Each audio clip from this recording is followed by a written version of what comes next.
Hello there, this is I Go Travel with Don Barnett.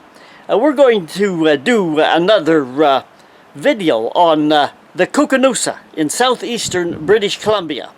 We'll take a look at some of the recreation down there this time again, and we'll look at the water parks that they've got down there. Very popular thing.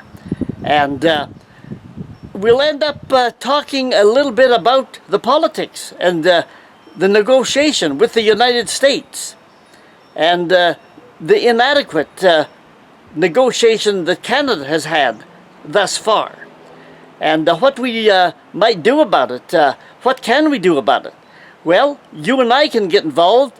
Go to the internet, get the phone number and the email of your local member of parliament, maybe your local provincial member of the legislative assembly, the MLA.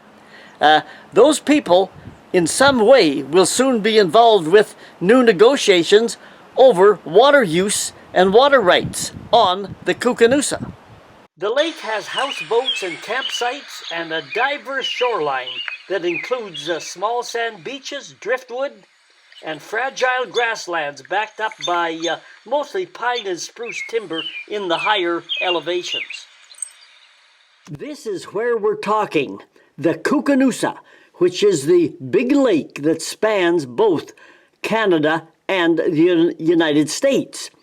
The source of the lake is in the Kootenai National Park in Canada, and the water flows southward, crosses the American border, and makes a U-turn in the United States and comes back into Canada near the city of Creston, British Columbia. And the lake that forms north of Creston is called Kootenai Lake. And the water flows up and turns westward. It's joined by water coming from the north, the Duncan River, and that water flows westward past the city of Nelson. We're now in the West Kootenays, and flows westward and joins another big river near Castlegar. The junction at Castlegar is the junction between the Kootenai River from the west and from the north. The area is called the Lower Arrow Lakes. The water flowing north is the Columbia River, and the Columbia and the Kootenai join at Castlegar, and the water, now called the Columbia, flows southward into the United States and turns westward to the Pacific Ocean. But going back to this area here, where the water comes down from the Kootenai, the Americans built a big dam across the Kootenai River at near a town called Libby. And the Libby Dam backed up the water back up into the American-Canadian border and on into Canada. And that big body of backed up water from the dam is called the Koocanusa. Look at the name. Koocanusa, K-O-O, stands for the Kootenai, the river and the region. In the middle, C-A-N, Canada. And at the end of the word, USA, for the United States. It is the Koocanusa. The Americans get the water, and the Canadians get to play in it. For most people, the Koocanusa today is all about recreation and water recreation. In another video, we showed you all about water recreation in different forms. Here, kids found a leaning tree with a rope, and they swing out on it and splash into the water. One of the places, a lot of places have big boats all over the place. This place here has a water park. Look at the guy in green on top. Look at the guy sitting in the white below. The green guy's going to jump. Here he goes. Watch the guy bounce up in the air and into the water. Kids have a lot of fun in the water park here. And it's not just kids. I've noticed anytime I've been by this water park, there's a lot of adults have it, and they use it as an obstacle course. Another form of recreation almost unique to British Columbia are the houseboats that you can find on the Koocanusa. And you can rent them out, and people have groups and family gatherings, and just a lot of fun time and family time with recreation on the Koocanusa. I always enjoy watching the big tractors pull those big houseboats in and out of the water. They have to be pulled in and out in the winter and the summer. They have to be dry docked over the winter. But sometimes they have to pull them up for repairs during the season as well. The pattern for big boat loading is about the same as for small boats. Here you see the boat easing up onto the ramp. There are wheels under that ramp underwater. Now watch this boat. Everything is smooth. It can't go wrong. Everything's perfect. Watch the big houseboat. Whoa, we had a little bump. We better check it out. Okay, everything is fixed up again, fastened up, and we'll see if it comes out of the water this time.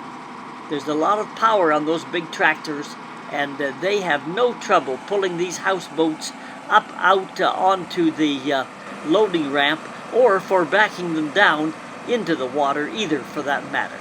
There are several boat loading ramps along the Koocanusa, and here we'll watch them pull out a little sailboat. It's fun watching boats being taken in and out of the water. The woman is going to the back to the steering wheel, and the man is going to try to loosen an attachment at the front and not fall into the water. But there we are, we're ready to go. People who own boats know what they're doing, and so does the guy in the big tractor. And like I say, it is fun watching these big machines do their work.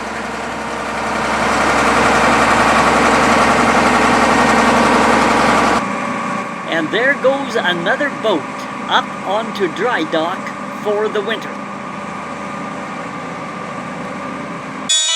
Let's enjoy some general scenes of the Koocanusa. You can see some beautiful skies at times. This is a typical shoreline, some gravel. There are sandy spots, as we've seen in other travelogues. Here's a camping area along one of the shorelines of the lake. And here's the fragile dry land grass damaged by tires and misuse by people. But there are rules coming into the Koocanusa, but probably, undoubtedly, more rules are needed as more people discover the Koocanusa.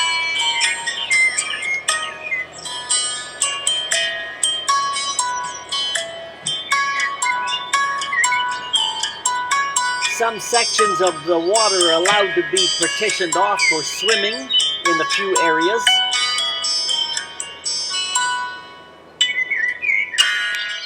Every spring, the winter snows melt. The gates at Libby Dam are closed, and the Lake Koocanusa Reservoir begins to fill. The amount of water that comes in is unbelievable. What was a desert lake bottom now becomes a giant lake. The water rises to the brown level of those steel posts at this boat dock that you can see in this photograph. This is the same boat dock, and look, no water. Over the late fall and winter, Libby Dam gates are opened, and the water drains out until only a massive sandy lake bottom remains. Here you can see old tree stumps at one time forest. People camp in the lake bottom. The change over the period of a year is unbelievable.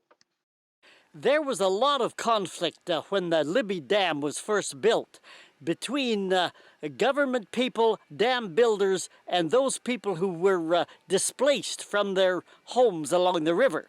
I knew a fellow who drove a bulldozer in those days, and he worked for a company or the government that bulldozed down homes. And the rule was that if you jumped off your bulldozer, you were automatically fired because they didn't want people taking people's possessions that had been left behind in their homes. And some people left homes. This fella told me about bulldozing down houses that had gold covered sheets left in them, and brass beds, and valuable things that people in some cases just left. When you lose your home, it can put you under a lot of pressure, and people under pressure are unpredictable. And there were several violent or near violent clashes during the building of the Libby Dam and the rising of the waters up the Koocanusa. This one fellow told me that he had his bulldozer going to work, and he was to bulldoze down some houses, and he drove along a fence line. It started off as just another day of work. On the other side of the fence was a landowner, a rancher, with a rifle in his hand. And he said to the bulldozer guy, "You drive that bulldozer over my fence onto my land, and I will shoot you." Well, the fella said to himself, you know, this is just a job for me. I'm trying to get some money for my family. I'd better call in some help and some advice. And he called in and wired in to a government man, the head supervisor, who drove out in his car. And the rancher was still there, staring the bulldozer driver down. And the government fella gets out of his car, and he sizes up the situation, and he turns to the bulldozer driver, and he says, "You know, I'm the boss here. You get on that bulldozer. I'm ordering you. You get on that bulldozer and drive across that fence and start knocking down those houses, or you're fired." Well, the bulldozer driver looked at the government man, and he looked at the fella across the fence line with the rifle, and he turns back to the government man and says, "You know what? My bulldozer is idling. You jump up on that bulldozer, just push that right-hand lever forward, and the bulldozer will creep forward over that barbed wire fence. And then as soon as you get on the other side, I'll take over." Well, the government man glanced over at the fella on the other side of the fence, turned a 180 degrees, jumped in his government car, and drove away. Now, the rancher, the landowner, won the battle. But as we know, he did not win the war. There was 5,000 cattle and over 3 generations of ranchers when the big water took over. Their kids played golf. These old historic photos show people playing tennis. The Kootenai River was their home. To a large extent, the government ignored landowners and local people. Pretty soon the ranch leases were changed from 10-year leases to 1-year leases. And a local law firm who represented the government in negotiating settlement with people, the lead negotiator made the comment that it was not his function to play Santa Claus to a bunch of local people. All of this made feelings very difficult and hard. In many ways, the government turned deaf ears to local concerns. I'm reading from a paper here where it says it turned the matter of expropriation and resettlement over to unrelated ministries, over to the Ministry of Highways, if you can imagine. What has highways got to do with resettlement of land situations on the Koocanusa? And they turned it over to also the Ministry of Natural Resources, which was still only distantly related to the question of water use and control and compensation on the Koocanusa. You know, it's easy to blame the Americans for negotiation factors related to the Koocanusa and the water use. But Canada itself never had its act together. Will it have its act together when the next forthcoming negotiations come up? Only time will tell. But I'm quoting from a pamphlet put out in another community, another Canadian community, and they made the following comments about the Koocanusa. We really should not be too concerned. No one needs to get excited over the loss of East Kootenai scrubland, where so much prosperity would result in our community further downstream. The pamphlet went on to say things like, and I'm looking at it here, that the land that would be flooded on the Koocanusa is some of the most useless in the province. It's rocky, overgrazed range. It contains only scrub cattle owned by sub-marginal farmers who really have to rely on Christmas tree cutting and social welfare payments for subsistence. It is only acres of jack pine, not worth the cost of harvesting. These are fellow Canadians saying this about their own country. No wonder they couldn't negotiate very well with the United States at the negotiation table. It says that the Koocanusa country is acres of jack pine, not worth the cost of harvesting. You can't have successful negotiations and then look at such a narrow perspective of your own local community without any thought about the bigger picture. And that was one of Canada's problems in the last negotiations.